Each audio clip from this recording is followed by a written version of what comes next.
All right, let's take a quick look at all the different parts that are going to go into this Armattan Rooster 5-inch 6S freestyle frame. Okay, here are all the parts. Let's go through them one by one. Okay, first one up on the list is the Armattan Rooster 5-inch freestyle frame. A lot of thought went into getting this particular frame. I'm looking forward to doing this build and looking forward to getting this thing up and running with the rest of the parts. Up next is the Betaflight F7 flight controller that I salvaged out of another one of my quads. This is going to be replaced by a Kakute F7, but this particular one suits my needs. I've discussed this and I'll go over it again as I do the build for the requirements for this flight controller, but I'm looking forward to get this one up and running in the new Rooster frame. Okay, on to the Mach 3 1-watt video transmitter. I got an email a couple weeks ago when I was actually planning this build, and these new Mach 3s, 1-watters, had just come out, and I was, had to get 2 of them. They were like $25. So I'm going to use these on a couple of different projects. Definitely looking forward to see how this guy works. I don't know what sort of extended range we're going to get from 1 watt, but we're definitely going to give it a shot. Okay, next is the Foxeer Falcor camera. This is a 1200 line camera. I've seen several videos on this thing. I went through and thought about just getting another one of my Predators, but this particular one just seems like a better camera for what I'm trying to do. It has a 1.8mm lens, which gives it a pretty wide field of view, but this should work out really well. I'm looking forward to putting this into the build. Next is the Lumineer 32-bit BL Heli 32 36 amp LiPos that can handle 6S power. These were recommended by a friend of mine. I was also looking forward to trying the Lumineer brand ESCs, and these also have telemetry, which is something on my list of things to do for this particular build. So looking forward to get these things on the quad. So these are really interesting, and I'm really looking forward to using these things. These are the TBS Mr. Steel Stout V2 1700 kV motors. Now there's a number of different 1700 kV motors that are on the market right now. I got a lot of respect for Steele Davis and how he does things in the quad world. So I'm going to put these on the quad. We're definitely going to have a good time testing these things out, and we'll get a good idea of what these things can and cannot do after the quad gets in the air.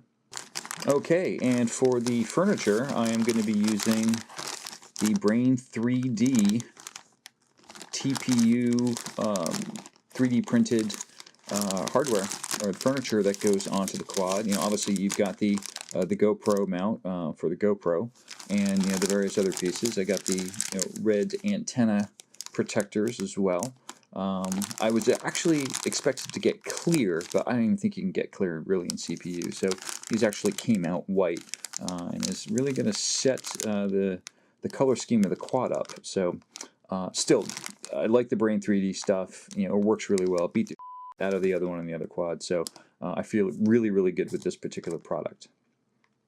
Okay, for the receiver, I'm going to be using the FR Sky XM Plus S-Bus little mini receiver. I've used the XSRs and other types of little micro receivers as well on other projects. In this particular case, I'm going to be using this because I ran into some issues in how I was going to actually place this in the quad, and I had some issues with size. This should give me a lot more flexibility in the build itself, especially around the back side of the quad. But I'm definitely expecting really good performance out of this. This is not for the long range quad. This is for the freestyle quad. So I'm not necessarily looking for anything in the 900 megahertz range. It's a 2.4 gigahertz model, and this should work out just fine for our purposes. Okay, we've taken a look at this one before, but certainly this is something I'm looking forward to getting on the quad, and this is the Maytech Lost Buzzer Beeper that's really loud. So I've got a couple of these. I've tested it out. It is really loud. So I'm going to get this on the quad, and hopefully this will work out really well. Just in case I can't find it, and I've done that before. I've actually dropped it in the grass, even with the buzzer on. It can take some time to find. So hopefully this works out the way I hope it does. Okay, here is the Xylo lipos I'm going to be using for this particular project.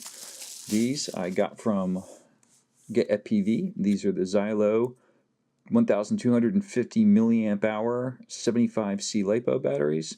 I'm looking forward to get these things charged up, mounted on the quad. I'm really looking forward to the whole longer flight time and no sag with these batteries, but yeah, we'll see how they work.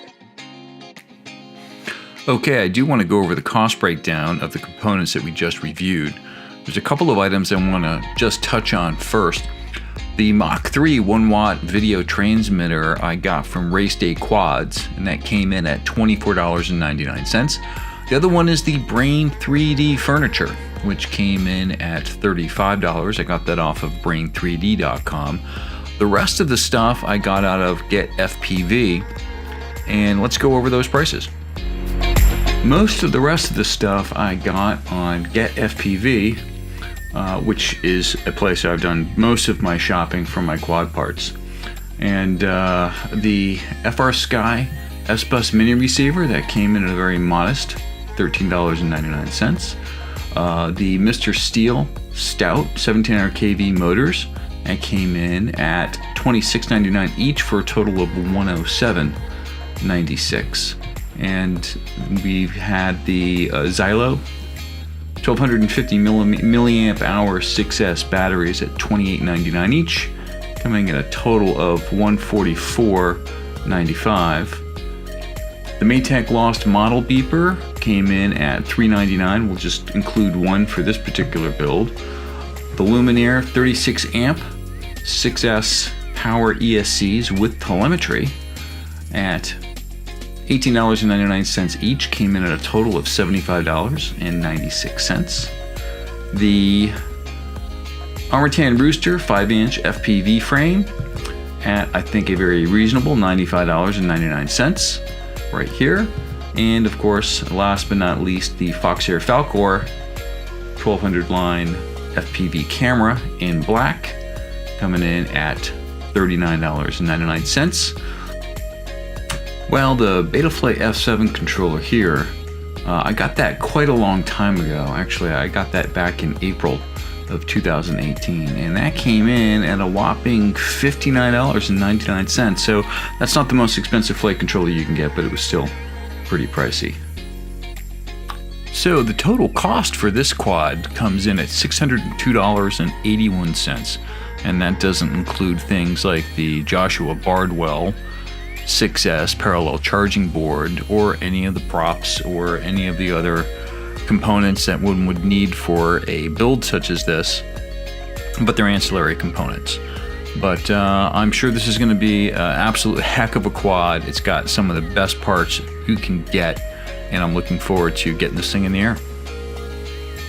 Hey, thanks for watching. There are a couple of other videos in this series which are ancillary content, one of which is how I got the Betaflight F7 controller for this new build. Watch the Betaflight F7 extraction video to see how I got the F7 from my Chameleon TI 6-inch quad. And have fun, fly hard.